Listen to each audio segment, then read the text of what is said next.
राजस्थान के मुख्यमंत्री अशोक गहलोत के सामने बीजेपी ने महेंद्र सिंह राठौड़ को उतारा है जोधपुर की सरदारपुरा सीट पर। राठौड़ साहब उम्मीदवारी के ऐलान से पहले तक जोधपुर विश्वविद्यालय की कॉमर्स फैकल्टी के डीन थे। इससे पहले वसुंधरा राजे के समय में जोधपुर विकास प्राधिकरण के चेयरपर्सन भी रह चुके हैं।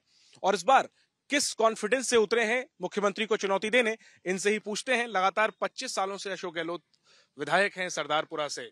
मुख्यमंत्री को चुनौती देने के लिए बीजेपी ने आपको उतारा है, तो आप कैसे गहलोत साहब का विजय रथ रोकने वाले हैं? भारतीय जनता पार्टी में कभी भी व्यक्ति को महत्व नहीं दिया जाता है, संगठन को महत्व दिया जाता है, नीतियों को महत्व दिया जाता है और करनी और कथनी की एक समरूपता को महत्व दिया जाता है। जिस शक्ति स्थल के ऊपर आप बैठे हैं, ये शक्ति स्थल क्यों? ये पूर्व सैनिकों की, हिंदुस्तान की सबसे बड़ी कॉलोनी, उन पूर्व सैनिकों ने 1962 के चीन युद्ध में, 71 में, 65 में और कारगिल में शहादत दी। जिनके माताओं के लाल ने सबसे पहले इस देशभक्ति के लिए संकल्प लिया। जिन अशोक गहलोत साहब की आप बात करते हैं कि 25 साल से, शायद आपकी जानकारी अपडेट करना चाहूंगा, उन्हें अशोक जी ने अपनी जब पारी की शुरुआत की थी तो 77 में वो स्वयं यहां से कांग्रेस के प्रत्याशी के रूप में माधो सिंह कच्छा के सामने पराजित हुए थे। जब उन्होंने लोकसभा का लड़ा और 5वीं बार सांसद बनने जा रहे थे, उस वक्त इसी माटी के लाल जसवंत सिंह जी जसवाल ने उनको पराजित किया, जिसमें सरदारपुरा विधानसभा क्षेत्र में पीछे रहे। और ज्यादा एक ट्रेलर की बात करूंगा मैं आपको।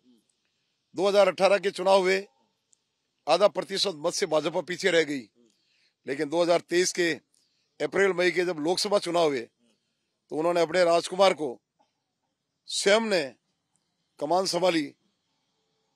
5 महीने की सरकार जनता के सामने 4.5 साल तक मुख्यमंत्री से संबंध लगाव रख के विकास सोचना, लेकिन उनके राष्ट्रीय अध्यक्ष की दी हुई गारंटियां कि 10 दिन में कर्जा माफ और युवाओं को बेरोजगारी भत्ता, वो गारंटियां फ्लॉप हुई।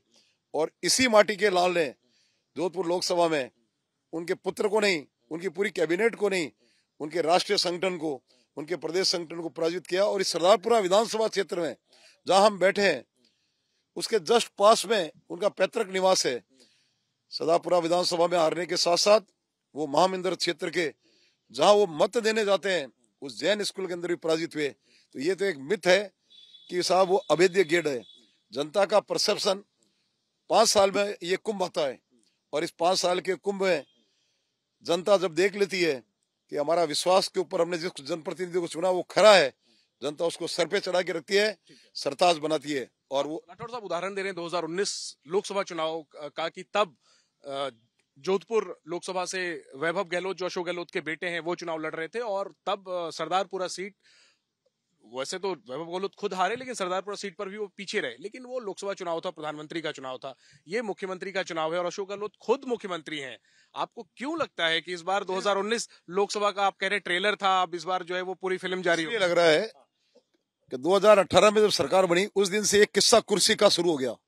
डिप्टी सीएम और सीएम पहले सीएम की कुर्सी पे लड़े, उसके बाद में मंत्रिमंडल बन गया तो विभाग नहीं बढ़ सके।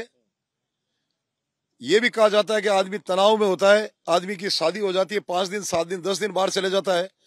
जो सरकार कोरोना के अंदर जब मानवीयता मर रही थी, उस वक्त 100 दिन के लिए वो सरकारें हनीमून 5 सितारा होटल में अपनी सरकार बचाने के अंदर जो लगी हुई थी।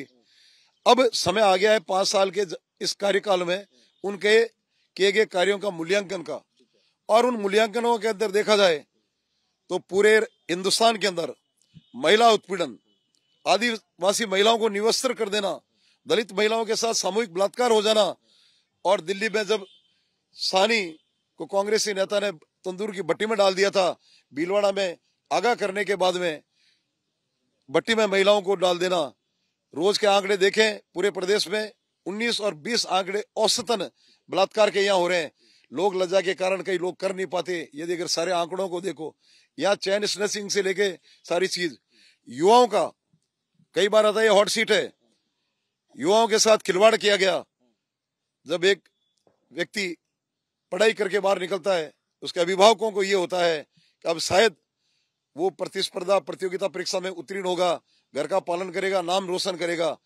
और ऐसा हुआ जब रिट की परीक्षा हुई, कई ऐसे थे दंपति जिनके पुत्रियों को पुत्र मानते हैं, गुड़ की डली देके अपने होनार लाडलों को भेजा जाता है शुभकामनाओं के साथ, और वो प्रसन्न होके जब आते हैं और घर पे चेहरा उतरे माता पिता के देखते हैं, वो कहते हैं कि नहीं पापा मेरी परीक्षा अच्छी हुई है। माँ कहती है बेटा पेपर लीक हो चुका है, टीवी में हमने देखा, बगीचों में और रोडवेज के अंदर पेपर हो रहा है, 19 बार पेपर लीक हो जाना किसे कहते हैं? सचिवालय में गवर्नेंस के आदेश निकलते हैं, उस सचिवालय में सोने की और चांदी की शिलाओं के साथ करोड़ों रुपए निकलने लग जाए।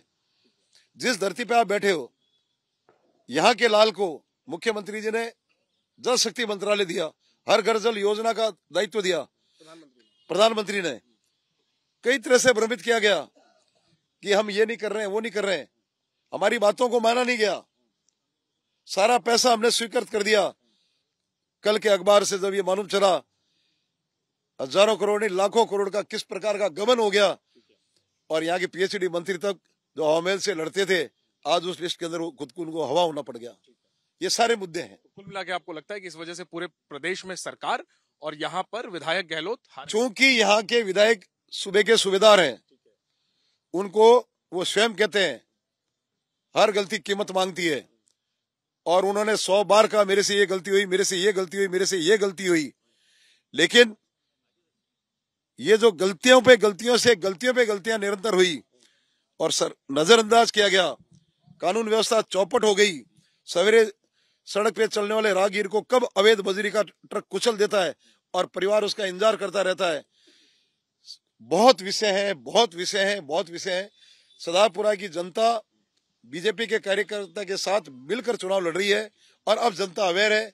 निश्चित रूप से वोट की चोट के ऊपर अशोक गहलोत यहां से पराजित होंगे।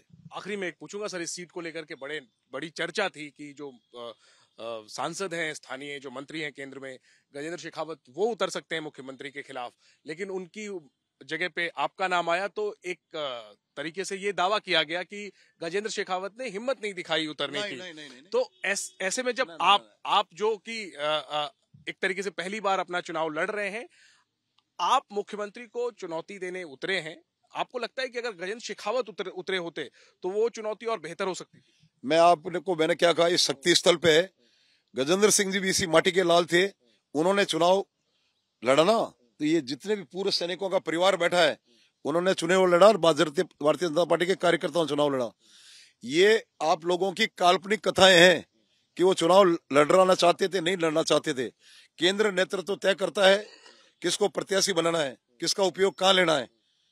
उन्होंने मुझे एक फूल के चिन्ह के रूप के अंदर भेजा है, और वो पूरा प्रदेश का कमान संभालेंगे, और हर जगह हम कमल खिलाएंगे, और राजस्थान में 2023 के अंदर 100% भारतीय जनता पार्टी का शासन आएगा, जो बहुत बड़ा आधार आने वाले लोकसभा 2024 का बनेगा। ठीक है, तो महेंद्र सिंह राठौड़ पर बीजेपी ने भरोसा दिखाया है। देखना यही है कि कॉमर्स के प्रोफेसर साहब सरदारपुरा सीट को बीजेपी की जीत वाले खाते में डालेंगे सीट को, या बट्टे वाले खाते में एक बार फिर यह सीट चली जाएगी बीजेपी के लिए। कैमरा पर्सन सूरज पांडे के साथ जैनेंद्र, एबीपी न्यूज, जोधपुर।